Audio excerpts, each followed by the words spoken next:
From your desk, it looks like padded furniture. On the line, it begins as engineered hardware. Every part takes load the moment someone sits down.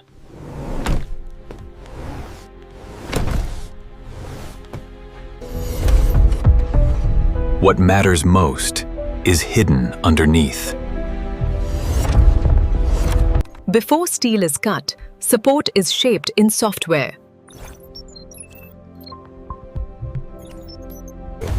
This is not one part. It is a system of moving parts. And each part starts in a different process. The chair does not start with foam. It starts with steel. The frame begins as cut steel sections, sized for the seat and back. Those pieces are bent into the geometry of the chair.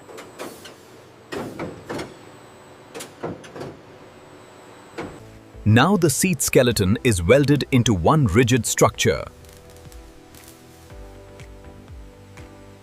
The backrest is built separately, with its own load points and hinge mounts.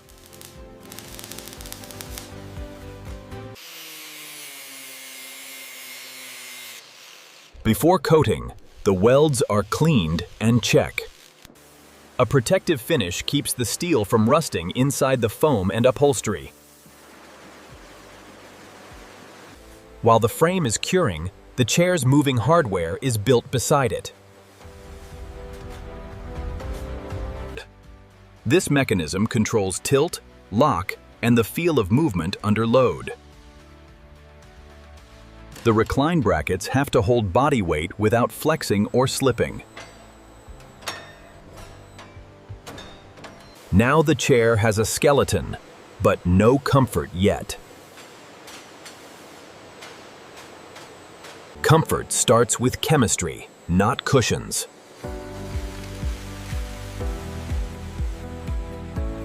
For premium chairs, cold cure foam is mixed moments before molding.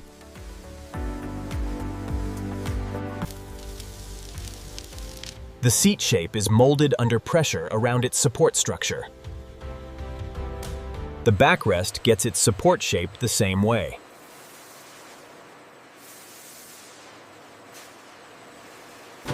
When the molds open, the comfort shape is already set. Any extra material is trimmed so the final panels fit tight. Density matters, because soft and supportive are not the same thing. The shape is checked for how it distributes weight, not just how it looks. Even the seat profile is tuned for long sessions at a desk.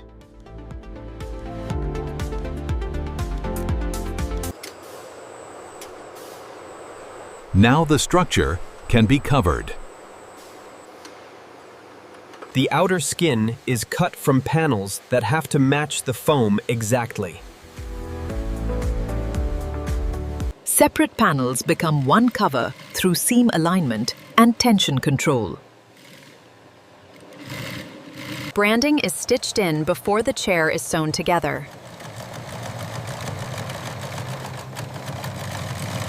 On advanced models, lumbar support is built into the backrest itself.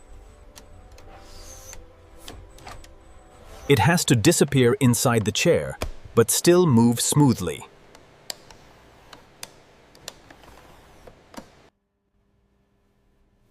This step decides whether the chair looks sharp or loose. The upholstery is tensioned so the surface stays clean over time.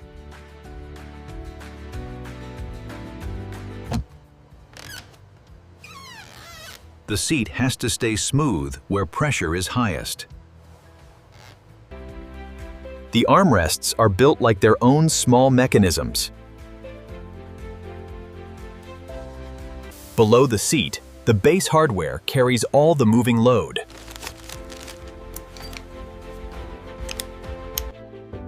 Even the head pillow is built as a separate support component.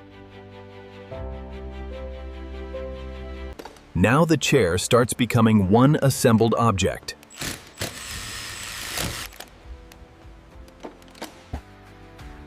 The backrest is attached where comfort meets load-bearing hardware.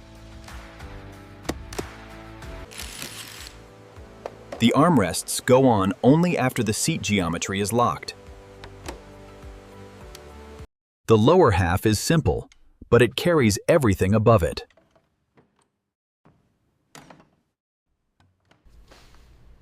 Now the chair finally looks like the one you see online. Before testing begins, every moving feature is checked by hand. A premium chair is tested in motion, not just at rest. The seat is loaded again and again to simulate real use. The backrest has to hold pressure without permanent deformation.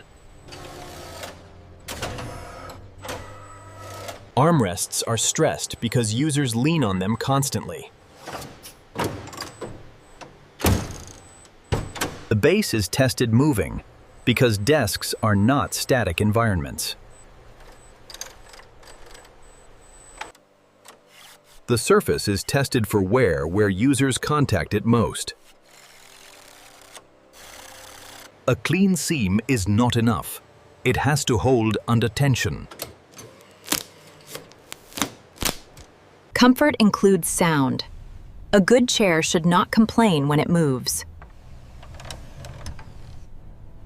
Only after it passes does it become a finished product. Then it is partly disassembled again because customers build it at home. From here, the chair stops being a product line and becomes inventory. Packing has to protect surfaces, mechanisms, and foam during shipping.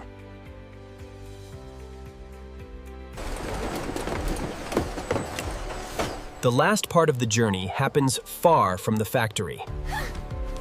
Minutes after unboxing, factory-built precision becomes part of a personal setup. That final comfort started as steel, molds, seams, and test rigs. That is how gaming chairs are made.